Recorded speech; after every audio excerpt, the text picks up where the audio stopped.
Welcome. റഹ്മാനാണ്. Anti asthma ഡ്രഗ്സിലെ bronchodilate, anti asthma bronchodilators വിഭാഗത്തിൽ നമ്മൾ ഈ വീഡിയോയിൽ ഡിസ്കസ് ചെയ്യുന്നത് മീഥൈൽസാന്തിൻസ് ആണ്. മീഥൈൽസാന്തിൻസ് ഗ്രൂപ്പാണ്. ആൻഡർഫിലിൻ പോലെയുള്ള ഫേമസ് മരുന്നുകൾ ഉള്ള ഗ്രൂപ്പാണ് ഈ മീഥൈൽസാന്തിൻസ്. ബ്രോങ്കോ ഡയലേറ്റേഴ്സ് ആണ് മരുന്ന്. ആൻഡ് നമ്മുടെ കോഫി, ടീ, ചോക്ലേറ്റ് എന്നിവയിലൊക്കെയുള്ള നാച്ചുറലി ഒക്കറിങ് സംഭവങ്ങളാണ് മീഥൈൽസാന്തിൻസ് എന്ന് പറയാം. 3 മീഥൈൽസാന്തിൻസ് ആണ് ഫേമസ് ആയിട്ടുള്ളത്. ഒന്ന് നമ്മൾ ഏറ്റവും ഫേമസ് ആയിട്ട് കേട്ടിട്ടുള്ളത് കഫീനാണ്. കഫീൻ അത് കോഫിയിലാണ് കൂടുതലായിട്ടുള്ളത്. കോഫിയിൽ കഫീൻ കൂടുതലാണ്. രണ്ടാമത്തുള്ളത് തിയോബ്രോമിൻ ആണ്. തിയോബ്രോമിൻ എന്ന് പറയുന്നത് ചോക്ലേറ്റിലാണ് കൂടുതലായിട്ടുള്ളത്, ചോക്ലേറ്റ്. ആൻഡ് മൂന്നാമത്തതാണ് തിയോഫിലിൻ. തിയോഫിലിൻ കൂടുതലായിട്ടുള്ളത് ടീയിലാണ്, തേയിലയിലാണ്. ആൻഡ് ഇതിൽ കഫീൻ നമുക്കറിയാം CNS സ്റ്റിമുലന്റ് സാധനമാണ്. CNS സ്റ്റിമുലന്റ് ആണ്. ചില തലവേദനകൾ ഉപയോഗിക്കുന്നുണ്ട്. മൈഗ്രെയിനിലൊക്കെ നമ്മൾ മറ്റു മരുന്നുകൾക്കൊപ്പം ചേർത്തുമൊക്കെ നമ്മൾ ഉപയോഗിക്കുന്നുണ്ട്. പക്ഷേ ശ്വാസമുട്ടൽ, ആസ്മ, COPD പോലുള്ള രോഗങ്ങളിൽ നമ്മൾ ഉപയോഗിക്കുന്നത് theophylline and theophylline like drugs. So നമ്മളപ്പോൾ ഇവിടെ പറയുന്നത് തിയോഫിലിൻ ലൈക്ക് ഡ്രഗ്സിനെ പറ്റിയാണ്, സമാന മരുന്നുകളെ പറ്റിയാണ് നമ്മൾ ഇവിടെ പറയുന്നത്. ആൻഡ് ആദ്യത്തെ മരുന്ന് അപ്പോൾ തിയോഫിലിൻ തന്നെയാണ്. തിയോഫിലിൻ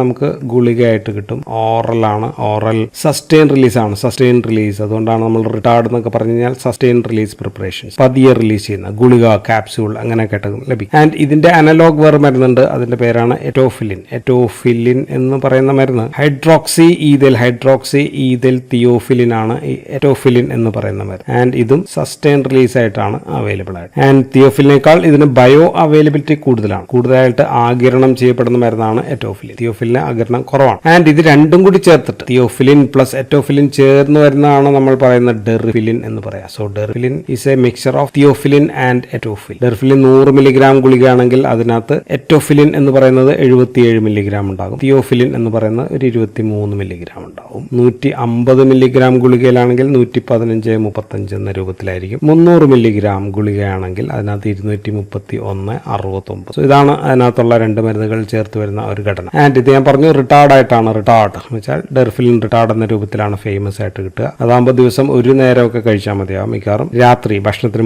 മുമ്പായിരിക്കും ഏറ്റവും നല്ലത്. ശേഷവും കഴിക്കാറുണ്ട്. ആഗിരണം അപ്പോൾ കുറച്ച് മാത്രം കിട്ടുള്ളൂ എന്ന് മാത്രമേ ഉള്ളൂ. And Deriphyllin is also available as injection. ചില സ്ഥലങ്ങളിൽ ഇഞ്ചക്ഷൻ ആയിട്ട് കിട്ടുന്നുണ്ട്. അതിനകത്ത് എറ്റോഫിലിൻ, ഇഞ്ചക്ഷനകത്ത് എറ്റോഫിലിൻ എന്ന് പറയുന്നത് 84.7 മില്ലിഗ്രാം ആണ്. 84.7 മില്ലിഗ്രാമും 25.7 ഇങ്ങനെ അവൈലബിൾ ആണ് രൂപത്തിൽ. ഇഞ്ചക്ഷൻ നമ്മൾ കൊടുക്കുക ഇൻട്രാമസ്കുലർ ആയിട്ടും കൊടുക്കാം, IV ആയിട്ടും കൊടുക്കാം.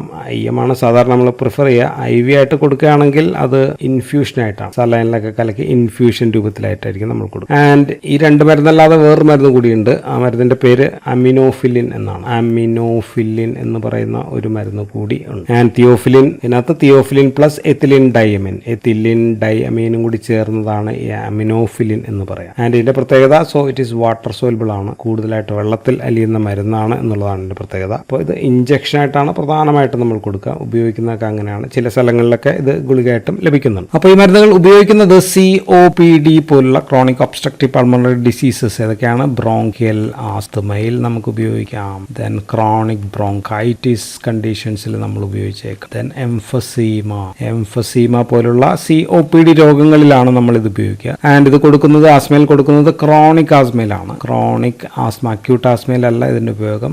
വളരെ ദീർഘനാളായിട്ടുള്ള ക്രോണിക് ആസ്മയിലാണ് ഉപയോഗിക്കുക. അതിൽ തന്നെ മൈൽഡ് കേസിലല്ല നമ്മൾ ഉപയോഗിക്കുക. Moderate and severe conditions of chronic ആസ്മയിലാണ്. അപ്പോൾ നമ്മൾ ആദ്യം കൊടുക്കുക ഇൻഹലേഷണൽ കോർട്ടിക്കോസ്റ്റീറോയിഡ്സ് നമ്മൾ കൊടുക്കും. ആൻഡ് അതിന്റെ അളവ് പരമാവധി വർദ്ധിപ്പിക്കും. എന്നിട്ടും മാക്സിമം ഡോസ് കൊടുത്തിട്ടും ഫലമില്ലെങ്കിൽ, അല്ലെങ്കിൽ സാൽമെറ്ററോൾ പോലെയുള്ള മരുന്നുകൾ, ലോങ് ആക്ടിംഗ് ബീറ്റ അഗോണിസ്റ്റ് നമ്മൾ കൊടുക്കുന്നുണ്ടാവും. സോ ഇത് രണ്ടുമൊക്കെ കൊടുത്തിട്ടും ഫലമില്ല. ആ സമയത്താണ് നമ്മൾ ഈ മരുന്നുകൾ ആഡ് ചെയ്യുക. ഞാനിവിടെ പറയുന്നത് ഓറലായിട്ട് കൊടുക്കുന്ന തിയോഫിലിൻ പോലെയുള്ള മരുന്നുകളെ കുറിച്ചിട്ടാണ്. സോ ആ സമയത്ത് നമ്മൾ ഓറൽ തിയോഫിലിൻ ലൈക്ക് ഡ്രഗ്സ് നമ്മൾ ആഡ് ചെയ്യും. സോ നോക്ടേണൽ ആസ്മയൊക്കെ ഈ മരുന്നുകൾ ഇത്രയും ഡോസ് കൊടുത്തിട്ടും പ്രസിപ്പിറ്റേറ്റ് ചെയ്യുന്നു, അല്ലെങ്കിൽ രാത്രിയൊക്കെ ആസ്മാറ്റിക് അറ്റാക്ക് വരുന്നുണ്ടെങ്കിൽ നമുക്ക് അപ്പോൾ നമ്മൾ തിയോഫിലിൻ ലൈക്ക് ഡ്രഗ്സ്, അല്ലെങ്കിൽ നമ്മളിവിടെ പറയുന്ന ഡെർഫിലിനെ കുറിച്ചിട്ടാണ്. ഡെർഫിലിൻ അതിന്റെ ഡോസ് എന്ന് പറയുന്നത് സാധാരണ 100 മില്ലിഗ്രാം TAD 3 നേരം കഴിക്കുന്നുണ്ടാകാം. അല്ലെങ്കിൽ ഡെർഫിലിൻ റിട്ടാർഡൊക്കെ ആണെങ്കിൽ 300 മില്ലിഗ്രാം OD, സാധാരണ 150 മില്ലിഗ്രാം OD ഒക്കെ ആയിരിക്കും സാധാരണ ഡോസുകൾ. സോ ഇതാണ് എന്റെ ഡോസ്. ദെൻ പിന്നെ ഉള്ളത് അമിനോഫിലിൻ എന്ന് പറയുന്ന മരുന്നാണ്. അമിനോഫിലിൻ നമ്മൾ ഓൾറെഡി പറഞ്ഞു ഇഞ്ചക്ഷൻ ആയിട്ടാണ് കൊടുക്കുന്നതെന്ന് പറഞ്ഞു. അത് കൊടുക്കുക സ്റ്റാറ്റസ്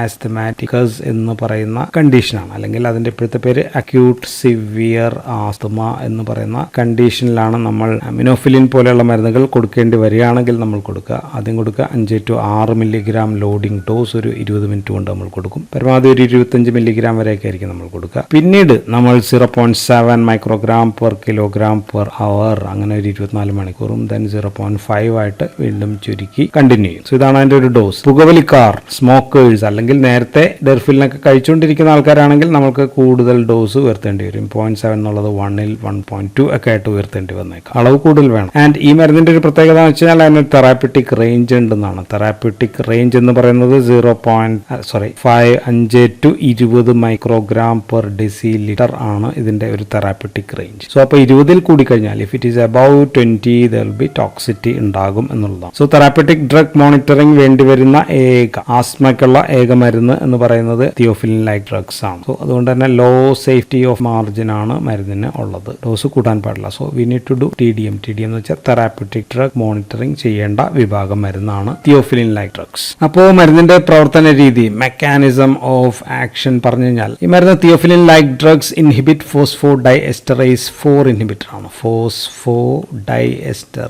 ഡൈഎസ്റ്ററേസ് 4നെയാണ് കൂടുതലായിട്ട് തടയുക. ഇൻഹിബിറ്റർ ആണ് മരുന്ന്. പക്ഷെ ഫോസ്ഫോഡൈഎസ്റ്ററേസ് 4ന് മാത്രമല്ല, ഫോസ്ഫോഡൈഎസ്റ്ററേസ് 3നെയും തടയാൻ പറ്റും. ഫോസ്ഫോഡൈഎസ്റ്ററേസ് 5നെയും കൂടി തടയുന്ന പണി ചിലപ്പോൾ ഈ മരുന്ന് ചെയ്തേക്കും. സോ ഫോസ്ഫോഡൈഎസ്റ്ററേസിന്റെ പണി എന്താ? ഫോസ്ഫോഡൈഎസ്റ്ററേസ് സൈക്ലിക് AMPയെ ഇല്ലാതെയാക്കുക, നശിപ്പിക്കുന്ന ആളാണ് ഫോസ്ഫോഡൈഎസ്റ്ററേസ്. അപ്പോൾ ഇതിനെ തടഞ്ഞു കഴിഞ്ഞാൽ cyclic AMP will increase. So increased cyclic AMP inside the bronchial smooth muscles. So അപ്പോൾ bronchial smooth muscles will relax ചെയ്യും. റിലാക്സ് ചെയ്യുമ്പോൾ bronchodilator. So the drug is a bronchodilator ആണ്. So drug is bronchodilator, anti asthmatic മരുന്നായിട്ടാണ് work ചെയ്യുക. And ഇതാണ് ഇതിന്റെ principal, പ്രധാനപ്പെട്ട mechanism of action. ഇതല്ലാതെ മറ്റു പല ആക്ഷൻ കൂടി ഈ മരുന്നിനുണ്ട് എന്നുള്ളതാണ്. ഒരു ആക്ഷൻ എന്ന് പറയുന്നത് അഡിനോസിൻ റിസപ്റ്ററിനെ തടയലാണ്. അഡിനോസിൻ റിസപ്റ്റർ ഇൻഹിബിറ്റേഴ്സ് ആണ്. അഡിനോസിന്റെ A1, A2, A3 അങ്ങനെയൊക്കെയുള്ള അഡിനോസിൻ റിസപ്റ്റേഴ്സിനെ തടയും, ഇൻഹിബിറ്റ് ചെയ്യും. സോ അപ്പോൾ ഇതുമൂലമാണ് CNS സ്റ്റിമുലേഷൻസ് ഉണ്ടാകാം. ദെൻ അരിത്മിയ, ഹൃദയത്തിൽ അരിത്മിയ പോലെയുള്ള കണ്ടീഷൻസ് ഒക്കെ ദോഷഫലമായിട്ട് വരികയാണെങ്കിൽ because of this adenosine receptor inhibitory action. മൂന്നാമത്തെ ഒരു ആക്ഷൻ ഇറ്റ് ക്യാൻ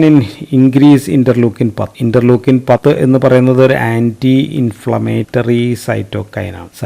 സോ അത് വർദ്ധിപ്പിക്കും എന്നാണ് ഞാൻ പറഞ്ഞത്. പക്ഷെ ഇന്റർലൂക്കിൻ 5 പോലെയുള്ള പ്രോ ഇൻഫ്ലമേറ്ററി സൈറ്റോകൈൻ്റെ അളവ് കുറയ്ക്കുകയും ചെയ്യും. സോ ആന്റി ഇൻഫ്ലമേറ്ററി വർദ്ധിപ്പിക്കുകയും പ്രോ ഇൻഫ്ലമേറ്ററി കുറയ്ക്കുകയും ചെയ്യുമ്പോഴത്തേക്കും ഇത് മൊത്തത്തിൽ കുറച്ച് ആന്റി ഇൻഫ്ലമേറ്ററി ആക്ഷൻ ഉണ്ട് എന്ന് പറയാം. പക്ഷെ പ്രധാനപ്പെട്ട ആക്ഷൻ ബ്രോങ്കോ ഡയലേറ്റർ ആക്ഷൻ ആണ് എന്നുള്ളതാണ്. ഇനി നാലാമത്തെ ഒരു ആക്ഷൻ എന്ന് പറയുന്നത് ബ്രോങ്കിയൽ മസിൽസിനകത്തേക്ക്, ബ്രോങ്കിയൽ സ്മൂത്ത് മസിൽസിനകത്തേക്ക് കാൽഷ്യം എൻട്രി, കാൽഷ്യം കയറുന്നത് തടയുന്ന മരുന്നാണ്. കാൽഷ്യം എൻട്രി തടഞ്ഞു കഴിഞ്ഞാൽ റിലാക്സേഷൻ ഉണ്ടാകും എന്ന് നമുക്കറിയാം. സോ ഇതാണ് നാലാമത്തെ ആക്ഷൻ. ഇനി അഞ്ചാമത്തെ മറ്റൊരു ആക്ഷൻ നമുക്ക് പറയാവുന്നത് this drug can promote histone deacetylase. Histone deacetylation promote ചെയ്യുന്ന മരുന്ന് കൂടിയാണ്. DNA ആയിട്ട് ബന്ധപ്പെട്ടുള്ളതാണ് ഹിസ്റ്റോൺ ഡീഅസറ്റിലേഷൻ. സോ വിവിധ തരം ആക്ഷൻസ് ഉള്ള മരുന്നാണ്.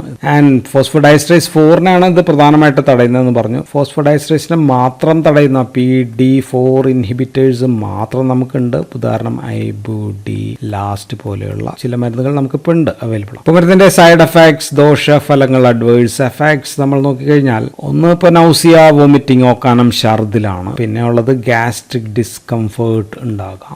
പിന്നെ ഉള്ളത് തലവേദന, ഹെഡ് ഏക്ക്. സോ ഇതെല്ലാം ഉണ്ടാകാനുള്ള കാരണം എന്ന് പറയുന്നത് ഫോസ്ഫോഡൈഎസ്റ്ററേസ് 4 ഇൻഹിബിറ്ററി ആക്ഷൻസ് മൂലമാണ് ഈ പ്രശ്നങ്ങളൊക്കെ ഉണ്ടാകും. പിന്നെ ഉള്ളത് അമിതമായി കഴിഞ്ഞാലാണ് ഇൻക്രീസ്ഡ് ഡോസ്, ഹൈ ഡോസിലൊക്കെ, അല്ലെങ്കിൽ എസ്പെഷ്യലി ഇതുണ്ടാകുന്നത് അമിനോഫിലിൻ നമ്മൾ ഇഞ്ചക്ഷൻ ആയിട്ടൊക്കെ കൊടുക്കുമ്പോഴാണ് ഇങ്ങനെയുള്ള ഹൈ ഡോസിലെ പ്രശ്നങ്ങളൊക്കെ ഉണ്ടാവുക. അത് ഒന്ന് ഹൃദയത്തിൽ അരിത്മിയ ഉണ്ടാകാം. ഹൃദയ താളക്രമത്തിൽ വ്യതിയാനങ്ങളാണ് അരിത്മിയ. ദെൻ ഡൈയൂറസിസ്, മൂത്രം കൂടുതലായിട്ട് പോകുന്ന പ്രശ്നം. ദെൻ പിന്നെ ഉള്ളത് സീഷേഴ്സ്, സന്നി പോലെയുള്ള പ്രശ്നങ്ങൾ. പിന്നെ ഹൃദയമിടിപ്പ് കൂടുമ്പോൾ ടാക്കിക്കാർഡിയ എന്നാണ് നമ്മൾ വിളിക്കുക. ടാക്കിക്കാർഡിയ അല്ലെങ്കിൽ നമ്മൾക്കതിനെ പാൽപിറ്റേഷൻസ്, ഹൃദയമിടിപ്പ് കൂടുതലായിട്ടുള്ള തോന്നൽ. സോ ഈ പ്രശ്നങ്ങളൊക്കെ ഉണ്ടാകുന്നത് because of its inhibition of adenosine റിസപ്റ്ററിലുള്ള ആക്ഷൻ ആണ്. അഡിനോസിൻ റിസപ്റ്ററിനെ തടയുന്നത് മൂലമാണ് ഈ പ്രശ്നങ്ങൾ ഉണ്ടാകുക. പ്രത്യേകിച്ച് ഇതുള്ളത് അമിനോഫിലിനാണ് കൂടുതൽ. അമിനോഫിലിൻ കുത്തിവയ്പ്പായിട്ട് കൊടുക്കുമ്പോൾ ദോഷഫലങ്ങൾ കൂടുതലാണ്. സോ അപ്പോൾ അതുകൊണ്ട് തന്നെ പല ഗൈഡ് ലൈൻസിലൊക്കെ ഈ മരുന്ന് ഉപയോഗം ഒഴിവാക്കുകയാണ് ഇപ്പോൾ ചെയ്യുക. ആൻഡ് ഓറൽ ഡെറിഫിലിൻ ആണ് കൂടുതലായിട്ട് പ്രിഫേർഡ്. അത്രയും ദോഷഫലങ്ങൾ ഇല്ല